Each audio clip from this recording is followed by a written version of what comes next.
Apresentando Flávio Sena. Já começou. Agora na Rádio Relógio. Papo afiado. Papo afiado.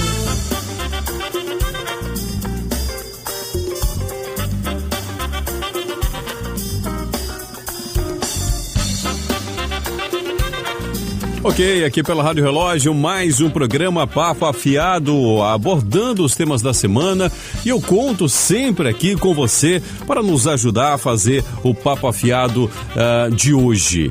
E como acontece toda quinta-feira, ao vivo de 5 às 6, e tem a reprise todo sábado de 11 ao meio-dia. E eu conto aqui com a presença do reverendo José Magalhães Furtado, teólogo pós-graduado em Ciência da Religião e Economia do Trabalho.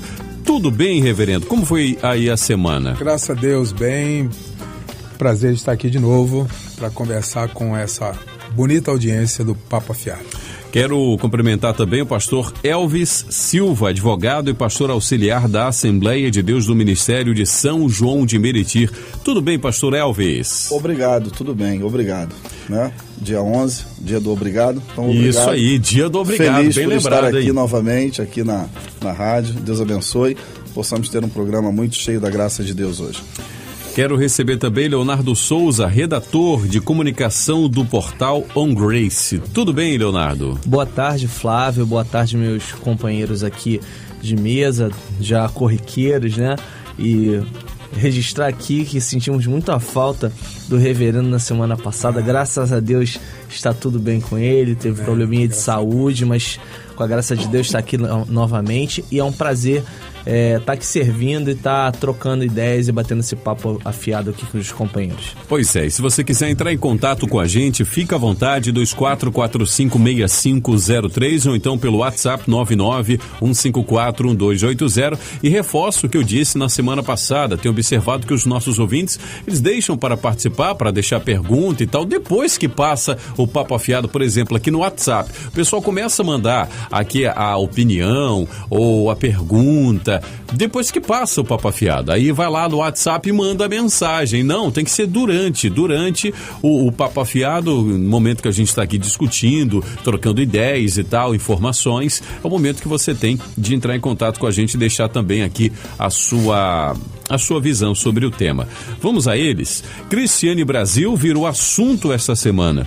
Escolhida para ser ministra do Trabalho pelo presidente Michel Temer, a deputada foi impedida por liminar do Supremo Tribunal Federal de assumir o cargo. Motivo: a parlamentar foi processada na Justiça Trabalhista por 2 ex-motoristas. Esses, entre outros casos, nos faz pensar, não seria melhor ter uma triagem na hora de escolher os nossos ministros? Mudando de assunto, em São Paulo, a leitura da Bíblia Sagrada se tornará mais uma opção para reduzir a pena no sistema carcerário paulista. Em Manaus, onde a proposta já funciona, também foram incluídas as revistas em quadrinhos. Então, esses são os assuntos de hoje no Papo Afiado. Papo Afiado. Conversa boa do seu fim de tarde. Então, meus amigos, meus amiguinhos, vamos aqui ao primeiro tema. Vamos falar sobre a ministra embargada. Podemos colocar assim, a ministra embargada? Cristiane Brasil. Eu fico me perguntando, qual o interesse, qual a importância que tem essa discussão para a população? Será que a ausência de Cristiane Brasil em um dos pontos, em um dos postos como ministra do governo Michel Temer, causa tanta influência assim? Eu abro minha participação dizendo sim, 12 votos a menos na reforma da Previdência. 12 votos a menos. Esse é o peso da presença do PTB, não exatamente da Cristiane Brasil, mas a presença do PTB nesse ministério. Já faz parte de toda a negociação para aprovação da reforma da Previdência nos moldes que o governo quer. Sim. Então, o PTB hoje tem uma bancada de 16 deputados, sendo que 4 deles já declararam publicamente que não acenarão, não confirmarão a indicação do partido que quer votar com o governo. Então, são 12 votos à disposição E esse é o preço, o peso da Cristiane Brasil e todo esse desgaste político que o governo Temer mais uma vez enfrenta em busca dessa aprovação. O reverendo José Magalhães, eu estou aqui no site de notícias, o Yahoo, e neste site de notícias encontrei uma que diz assim, olha aqui o tema da matéria. Com resistência de Carmen Lúcia, Temer deve recorrer ao plenário do TRF. Por exemplo, na concepção lá do Planalto, se a ministra Carmen Lúcia continuar embargando o acesso de Cristiane Brasil como ministra do Trabalho, o que o Planalto pretende fazer? Segundo o Planalto, tem três formas, três caminhos a serem tomados. A primeira, recorrer ao próprio STF, que é o Supremo Tribunal Federal. Segunda opção, recorrer ao STJ, que é o Supremo Tribunal de Justiça. E a terceira opção, recorrer ao plenário do TRF, que é o Tribunal Regional Federal da Segunda Região. E segundo o próprio Planalto, a última hipótese é o que tem maior equipe do presidente diante de todo esse quadro em que se apresenta. Ô reverendo, eu fico perguntando, olha, 3 recursos, recorre daqui. Gente, onde é que estava essa mulher que o Brasil não viu? O presidente está correndo, está lutando tanto para ter alguém no seu escalão, no seu alto escalão de governo. Reverendo. Então, o Leonardo, de forma brilhante também, já colocou o coração da discussão. São os 12 votos. São os simpatizantes lá do PTB, nem poderia usar esse termo, simpatizante, aqueles que, por força da coligação e dos acordos, né, possivelmente votariam dando os votos que o presidente precisa nas prévias que hão de ser feitas. O que me causa espécie não é que o presidente do PTB, por exemplo, né, esteja, quando ele saiu lá da reunião, né, saiu com o rosto muito alegre, né? E que por coincidência é pai dela, né? Isso, aí onde estava esse cara nessa conjunto de discussão? Nem parlamentar né? O cara...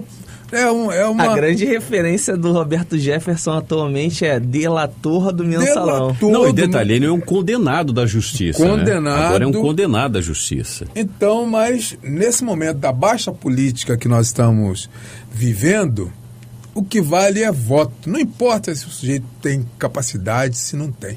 A deputada também, né, que é carregada, acho que hoje ela não precisa tanto de ser carregada pelo pai, mas precisa pelo partido, né? Até porque a expressão dela é pífia, né? Desculpe a sinceridade de falar, né? Mas uma ministra, né, da área do trabalho, que é condenada por uma questão trabalhista, pífia, num direito consolidado, que todo mundo sabe, né? Mas que já tinha que ter retirado lá botado a viola no saco e cumprir o seu papel lá de deputado, que acho que está de bom tamanho. Mas acho também que, se isso acontecer, dela ser nomeada, aí vai virar senadora. Quem virou ministra para virar senadora. É um pulo, fácil, né? O pastor Elvis, Vossa Excelência como advogado... Vossa Excelência. Me senti agora um ser humano. Para não ter a quebra de decoro, sabe como é que é? Além de pastor e também advogado. Eu acho que essa parte aqui tem tudo a ver com Vossa Excelência. Tá bom, Vossa Excelência. Advogados trabalhistas... Valeu. Advogados trabalhistas entraram com ações nas comarcas de municípios em que atuam para impedir a posse de Cristiane Brasil como ministra do Trabalho. Bom, eles entraram com ação com base em 2 funcionários, se bem que eu vou falar aqui de um advogado que entrou com uma ação porque ele está representando um funcionário que trabalhou para ela, foi um ex-motorista. O argumento é com base no princípio da moralidade. E diz aqui, olha, se ela infringe as leis trabalhistas, não pode ser ministra do Trabalho. Eu discordo disso aí. Isso aí são advogados, infelizmente, nós temos vários tipos de advogados, são advogados que querem aparecer, entendeu? Eu sei que eu vou ser voto vencido aqui, mas eu acho que a autonomia para indicar o ministro é do presidente da República, e a leitura inicial do que você fez, aqui não foi o STF ainda que deu essa liminar, né, nessa leitura inicial aí. Eles entraram, né, no Tribunal Regional Federal mas não do trabalho, alcançaram esse primeiro momento, mas não foi no STF. Eu tenho para mim que eu acho que ninguém é perfeito. As pessoas têm, não é que tenham o direito, mas nessa vida que a gente está, a gente erra. Essa deputada eu nem a conheço, não sabia nem que ela existia. Conheço o pai dela, né? Conheço de, como o Leonardo falou aqui, delator do mensalão, né?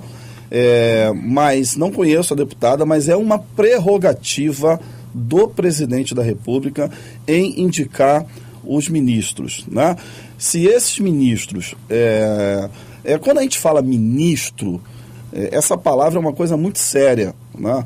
Quando se falava ministro antigamente, você tinha na figura daquela pessoa que foi indicada um homem de honra, de capacidade técnica, de capacidade administrativa. Você tinha uma pessoa com uma bagagem muito grande.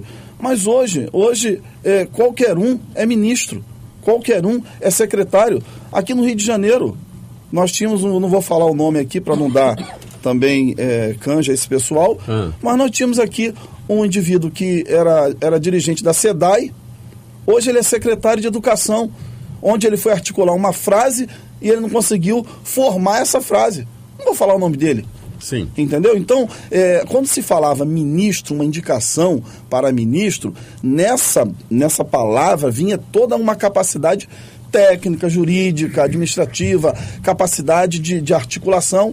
E a gente sabe que por trás, quem sou eu para ser adivinho, e eu não tenho nem bola de cristal aqui, tá? Mas por trás desses advogados que impetraram essa ação, provavelmente está a esquerda, os esquerdopatas, né? Está a esquerda. Porque qual o interesse que um advogado tem, que um grupo de advogado tem, de entrar com uma ação para impedir a posse de uma ministra, sabendo vocês aqui são conhecedores, que hoje até o Lula já foi indicado para ser ministro. E não tomou posse. Então, sabendo nós que você pode ser indicado para ser ministro, tomar posse, e você simplesmente daqui a 3 meses já sai e já entra. E outra coisa, é uma faca de 2 gumes hoje a posse dela. Por quê? Porque quando assume para ser ministro, você tem o compromisso que todos os ministros agora do Temer, pelo menos nesse primeiro momento, né? Mas como eles mentem muito, mas nesse primeiro momento, todos os ministros que estão assumindo como ministro, seja da educação, eles não vão se candidatar a cargo de deputados estaduais, federais e nem a de governador. Então, ela, por exemplo, se ela assumir, ela sabe que ela não vai vir como candidata a deputada estadual, federal ou senadora, ou seja lá o que for. Isso até abriu para se descompatibilizar. Não, o compromisso, você tem razão, mas o compromisso do presidente é que os que entrarem agora não concorrerão a nenhum cargo público nessa eleição em 2018. Então, ao mesmo tempo que a gente sabe que é uma situação complicada, mas também é uma faca de 2 gumes para ela, porque se ela assumir como ministra, né, vamos dizer assim, como é que vai ficar lá em outubro, a eleição? Intervalo, a gente volta já já. Papo Afiado. Conversa boa do seu fim de tarde. A toda hora com você. Rádio Relógio. Rádio Relógio, a toda hora com você. Voltamos. Papo Afiado.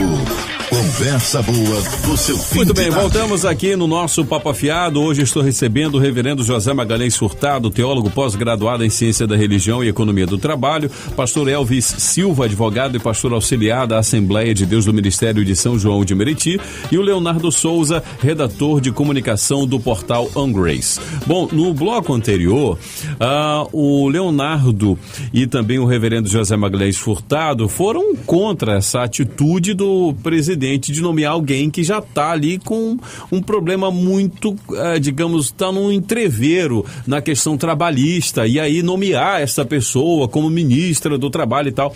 Já o pastor Elvis falou que não tem nada a ver, mesmo que ela estivesse aí com 1 milhão de processos trabalhistas, eu falei ela isso poderia não, ser... Eu estou exemplificando.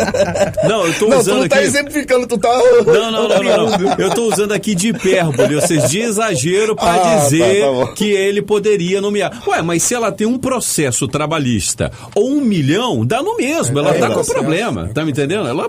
Ela pode assumir. A questão não é essa. Mas o que eu vejo aqui... Não, o Leonardo, antes de eu falar aqui, o Leonardo disse que queria falar alguma coisa aqui. Também. Bem rapidamente. O reverendo também. Não é um impedimento legal, bem lembrou o pastor Elvis, mas é um impedimento moral. E ético. E ético, exatamente.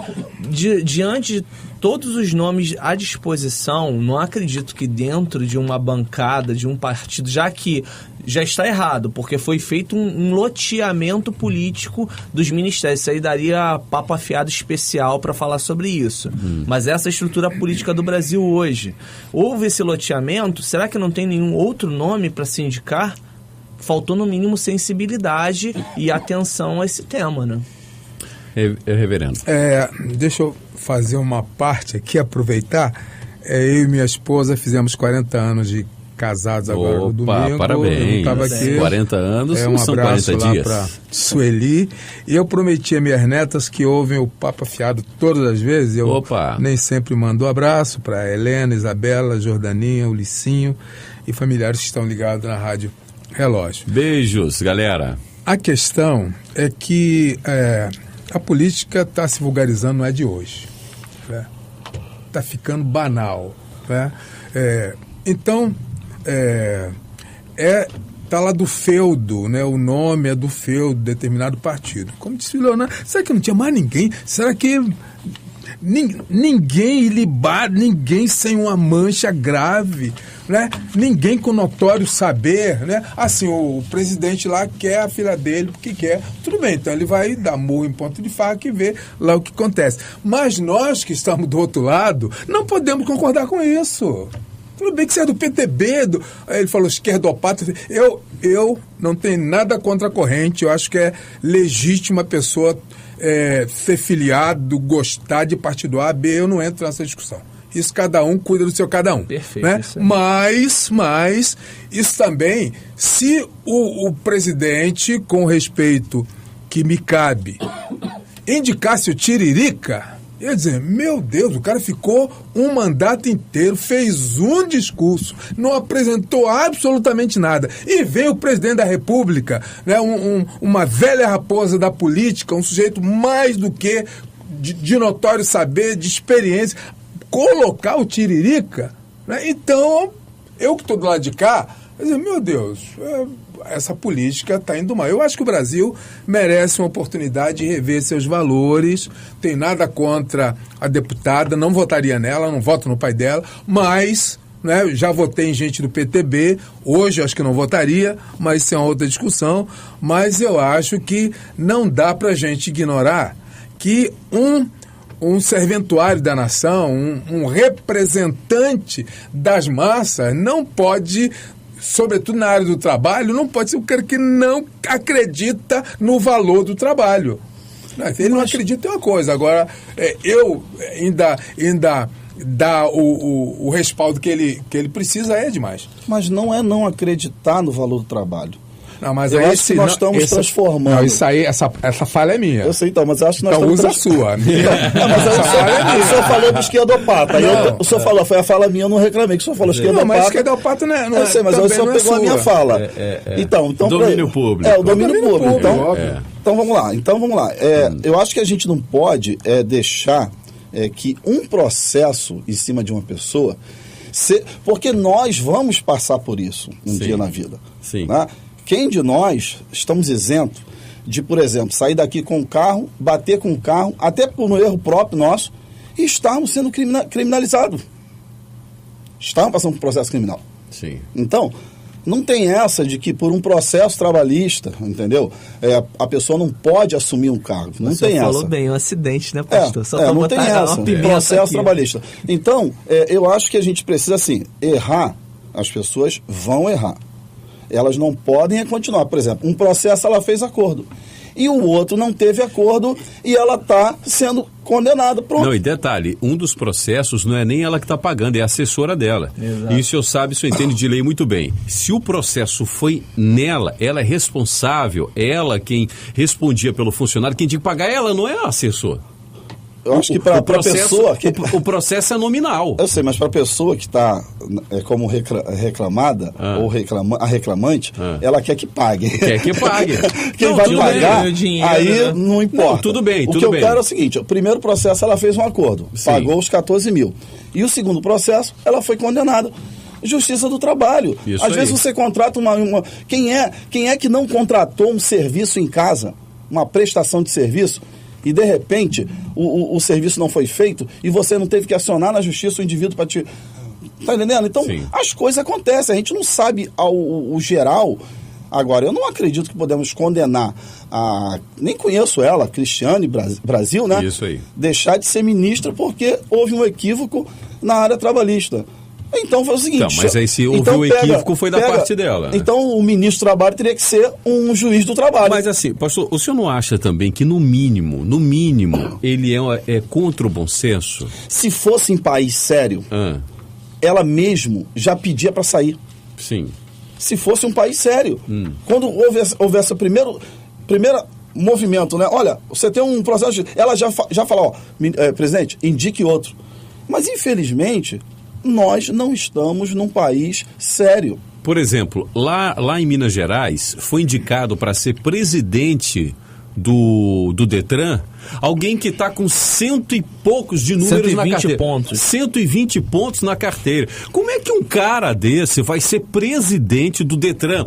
Aí, qual é a justificativa dele para sair do problema? Não, eu pedi para instaurar um processo contra mim mesmo. Ora, como assim? Como é que alguém vai autorizar um processo contra si? E se ele for condenado no processo, ele vai sair? Isso parece até o Pelé quando fala Você tá de em brincadeira. terceira pessoa. Então, pastor, parece? a questão é essa, pastor. Como é que ela vai defender a causa dos trabalhadores se ela tem no mínimo dois processos? Flávio, eles não defendem, nem quando não tem nada, eles não defendem nada. Não, tudo bem. Eu estou indo de forma formal. E outra coisa, não estou indo na prática. O presidente do Detran que você está falando, o que aconteceu com ele aconteceu comigo. Sim. É porque eu sou defensor público, tá? Então por isso de vez em quando eu faço umas defesas aqui. Não, tudo bem, Ele tinha 4 carros e a esposa e 2 filhos dirigiam 3. Sim. Então a multa estava vindo tudo no CPF dele e na carteira dele. Entendeu? Sim. Isso foi até ele argumentando, dizendo, tal. Então aconteceu comigo, eu vendi um carro, né? Transfere pro teu nome, tive que fazer uma ação judicial pro indivíduo. E na minha carteira estava lá um montão de pontos. Eu falei, o que é isso? Eu não tenho uma multa. E os pontos estavam tudo na minha carteira. O que a gente não pode é condenar uma pessoa, generalizar essa condenação por um ato falho aqui ou um ato falho ali. Mas tudo bem, pastor, mas aí tem uma outra saída. Por exemplo, vamos lá, Flávio, sou indicado para ser presidente do Detran. Só que na minha carteira consta 1000 pontos, beleza?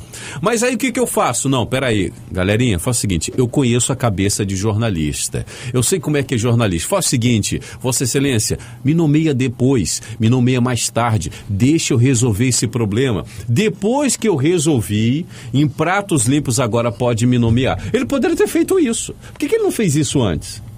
Por que ele deixou ser nomeado? Ele é bonitinho, ele acha mesmo que ninguém ia consultar o CPF dele.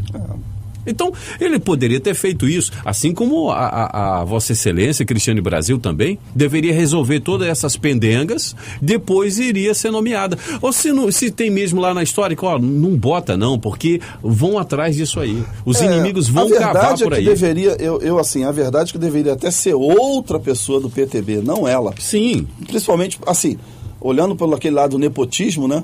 O pai dela é o presidente do partido. Não, mas aí o pai disse que é o resgate, né? Chorou, é o resgate dela, o resgate da família. Ai, meu Deus do céu. Bom, mas lá nos Estados Unidos, vamos ver como é que é nos Estados Unidos. Porque tá esse problema que só o presidente que indica. Por exemplo, a Procurador-Geral da República é o presidente que indica.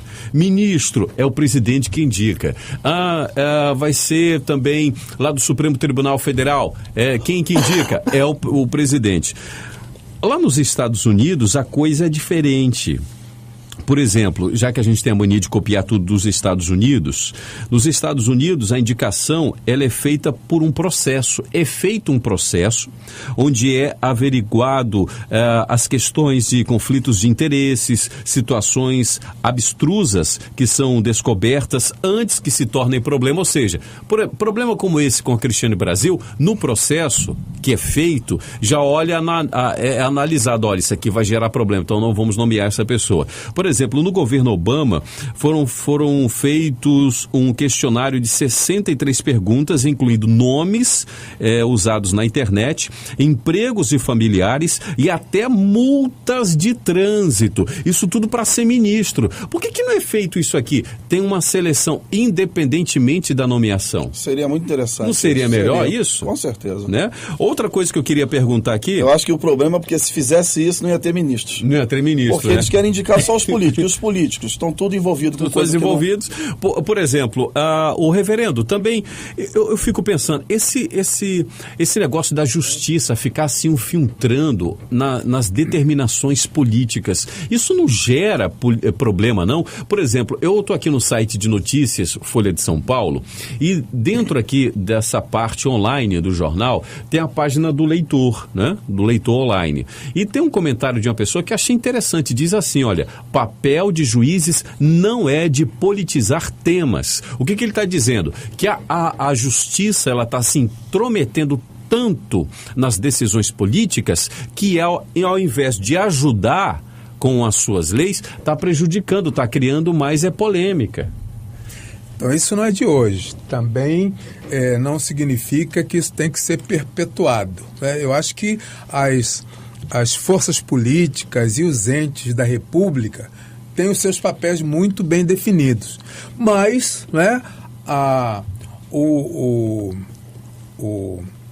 o juiz, por exemplo, ou as cortes, por exemplo, tem um papel, eu diria, não é de estrela, não é um papel de estrela.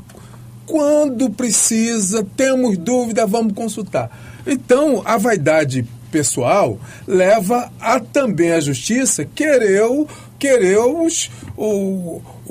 aparecer mais do que devia, né? Interessante que hoje é muito difícil ter uma discussão que o juiz não está lá também se colocando, mesmo não sendo área dele. Só esse juiz que fala, vamos ver quem é que liberou. Juiz falando e tal. Quem é que liberou? O cara não tem nem aquela... Mas tudo bem, eu libero um, deixo o outro. Não, mas o cara quer o holofote, né? Quem é entrevistado? Juiz correndo atrás de repórter. Por favor, me entrevista. Bota uma foto minha, vou cair no esquecimento. O juiz não precisa disso, né? Ele tem um papel... consagrado aí na Constituição, é um papel que a população espera dele. Quando todas as forças falharem, a gente espera que a justiça, é o último, patamar que o trabalhador menos favorecido. Não, isso vai para a justiça vai julgar neutra. A justiça, quando é politizada, a neutralidade saiu. O pastor Elvis, tem uma máxima, senhor advogado, o senhor sabe disso, tem uma máxima no judiciário que diz que o juiz só se manifesta nos autos do processo. Essa pergunta que você fez e que está aí também no portal, ela é interessante porque se esse juiz, por exemplo, que suspendeu a posse, se ele simplesmente julga improcedente, ou seja, ignora, ele ia ter mídia? Como o reverendo falou, ele ia ter holofote? Não ia. Não ia ter, porque aquilo não ia ter holofote, então ele ia tomar posse, ela ia tomar posse numa boa e acabou. Então, às vezes, algumas decisões tomadas por alguns juízes, inclusive até o principal que nós temos hoje no Brasil, né? O juiz Sérgio Moro, ele tem sido questionado exatamente porque em alguns momentos, né, ele não é de dar entrevista, mas já teve algumas situações onde ele antecipa até uma decisão. Né, pelas perguntas que ele faz ao acusado, ele está antecipando às vezes até uma condenação. Então há um questionamento, isso é interessante, e isso é uma novidade. Né, e graças a quem? Essa novidade, né? As mídias sociais. Hoje você abre a televisão e você vê a TV Câmara, né, a TV Senado, o STF lá. Então, as decisões sendo expostas e os juízes... Antigamente, você não via os juízes decidindo como a gente vê hoje. Então, os holofotes hoje as pessoas estão querendo aparecer. A verdade é essa. Se não aparecer, elas não se sentem bem. Então, tudo tem que ser publicizado, né? Tem que aparecer. Mas o juiz ele tem que se manifestar nos autos, escrevendo, dando suas decisões, seus despachos, suas sentenças interlocutórias, sentenças definitivas, e ficar ali no anonimato. Mas o anonimato hoje, para algumas pessoas, faz mal. Tem muitas pessoas no judiciário, no executivo, no legislativo, que querem, na verdade, aparecer. No Supremo também, né? Também. Intervalo, a gente volta já já. Papo Afiado. Conversa boa do seu fim de tarde. Rádio Relógio, a toda hora com você. Voltamos com a última parte do nosso Papo Afiado. Papo Afiado. Conversa boa do seu fim de tarde. Pois é, voltamos aqui com a última parte. Redução de pena de um condenado ao regime fechado pode ser feita de diversas maneiras, desde que o detento se proponha a trabalhar ou a estudar. Agora, a leitura da Bíblia Sagrada é mais uma opção para quem cumpre pena no sistema carcerário de São Paulo.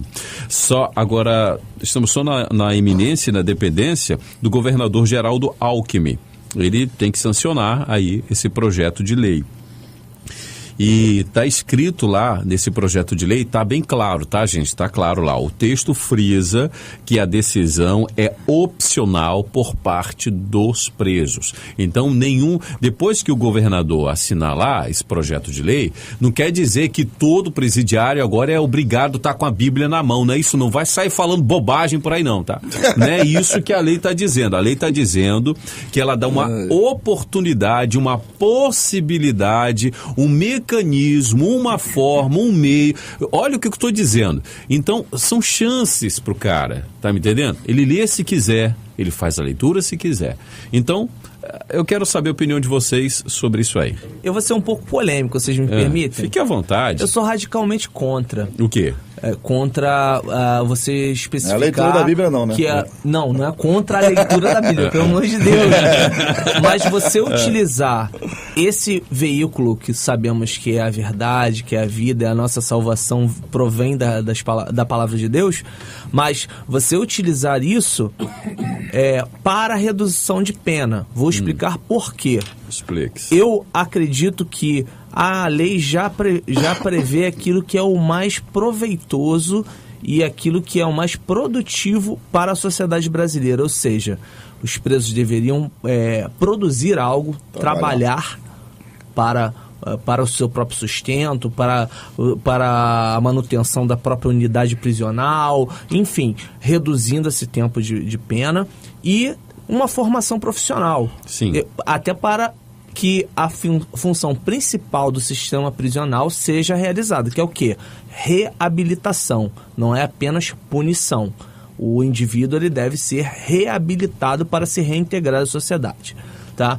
Tendo em vista essa minha posição, por que eu sou contra?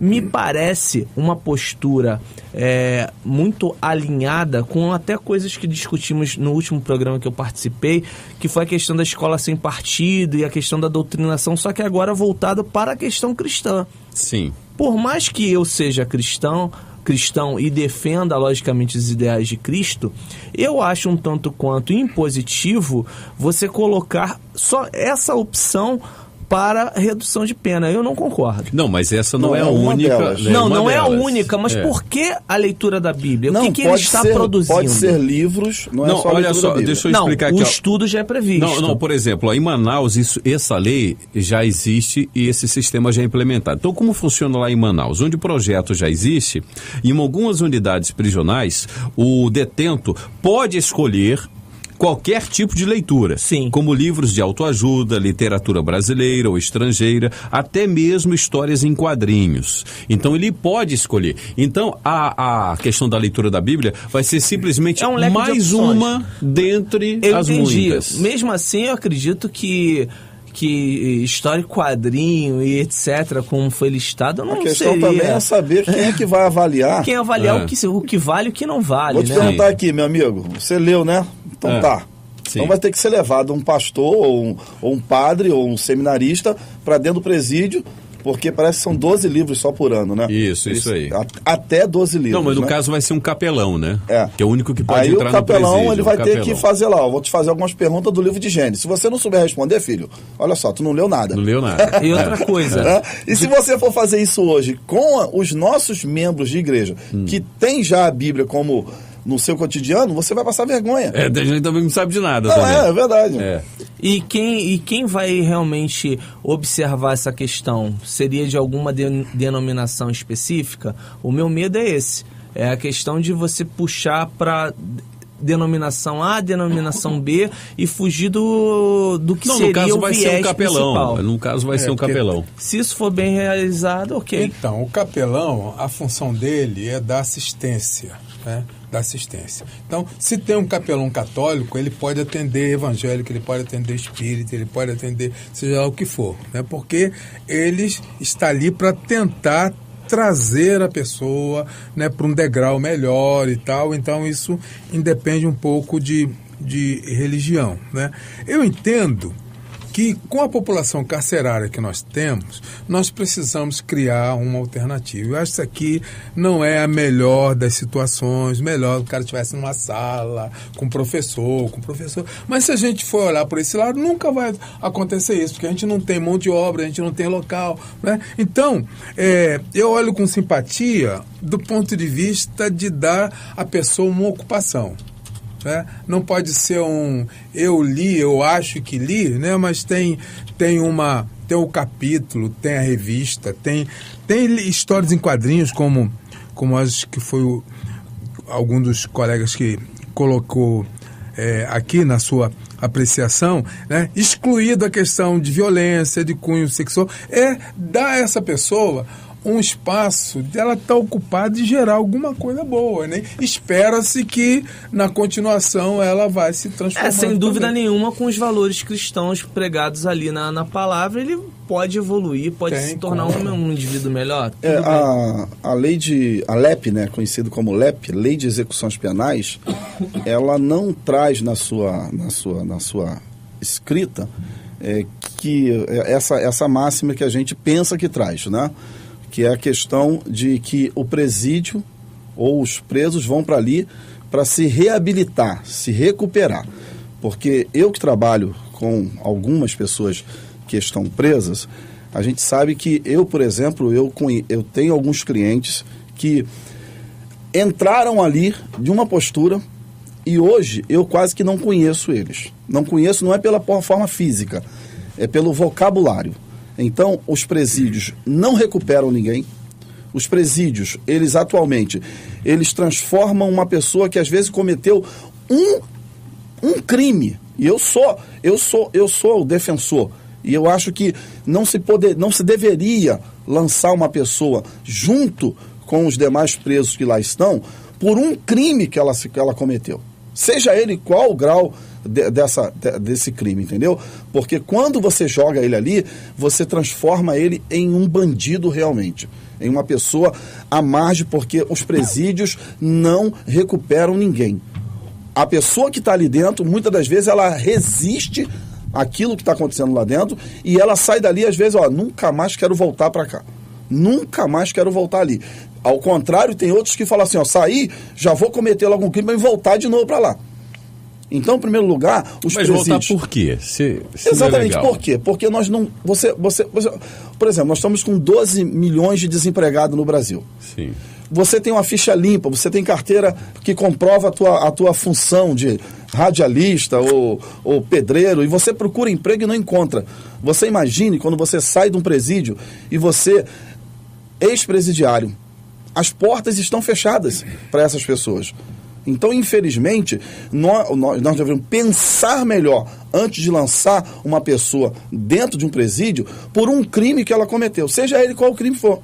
Seja ela, porque lá não vai recuperar. Presídio nenhum do Estado brasileiro recupera preso algum. Isso é fato.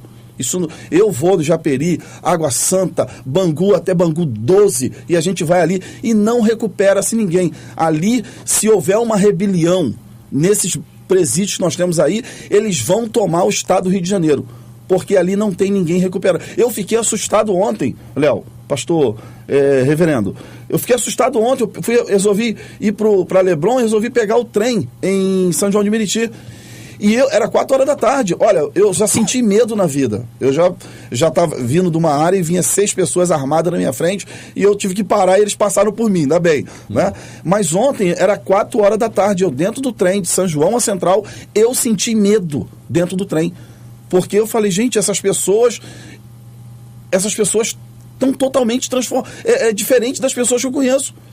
E quando eu cheguei no Leblon, e aí fui lá conversar com os amigos lá, olhar o mar, né? E aí conversei com um amigo e falei, gente, aqui é um mundo, e ali dentro daquele trem, onde as pessoas soltaram o jacarezinho, é um outro mundo. Mas assim, o pastor, o senhor como realmente atua, né, nessa área, nessa função, faz parte desse mundo, desse universo, é diferente, eu acho que a pergunta que eu vou fazer é propícia para o senhor, diferentemente de uma pessoa que não participa desse universo, não tem a menor ideia. Por exemplo, se eu fizer uma pergunta que eu quero fazer, um exemplo, então o que fazer agora com uma pessoa que cometeu um crime e tal, a pessoa que não participa desse universo vai me dar uma resposta, mas de alguém que não participa, que está longe do calor da emoção.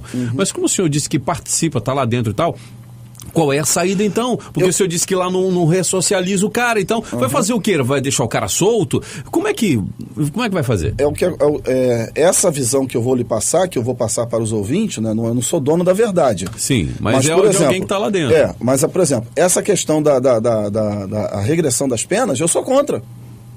Então, se o indivíduo, o reverendo falou uma coisa aqui fora do ar que é interessante, e a gente tem que analisar isso. Por que o país está piorando? O país não está melhorando.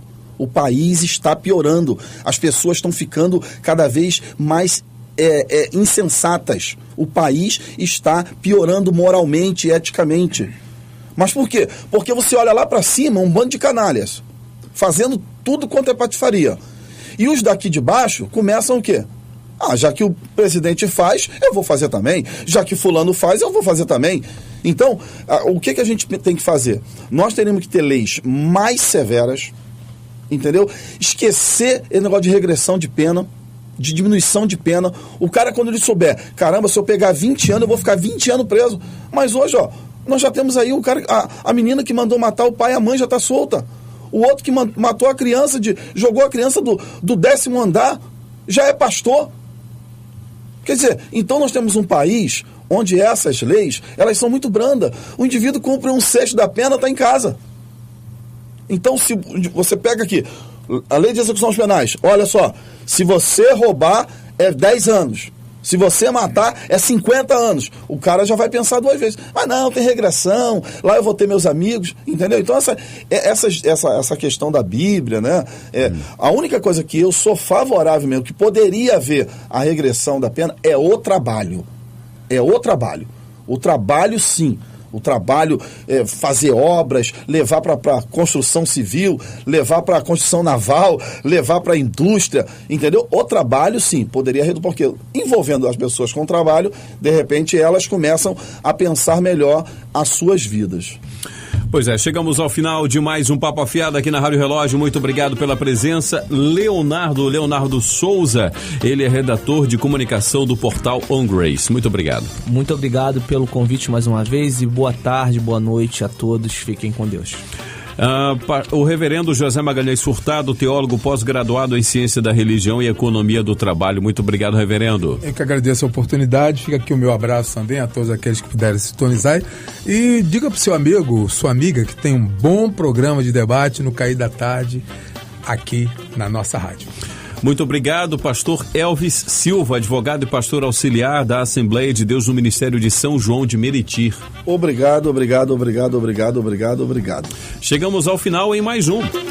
Você ouviu pela Rádio Relógio Papo Afiado. Conversa boa do seu fim de tarde.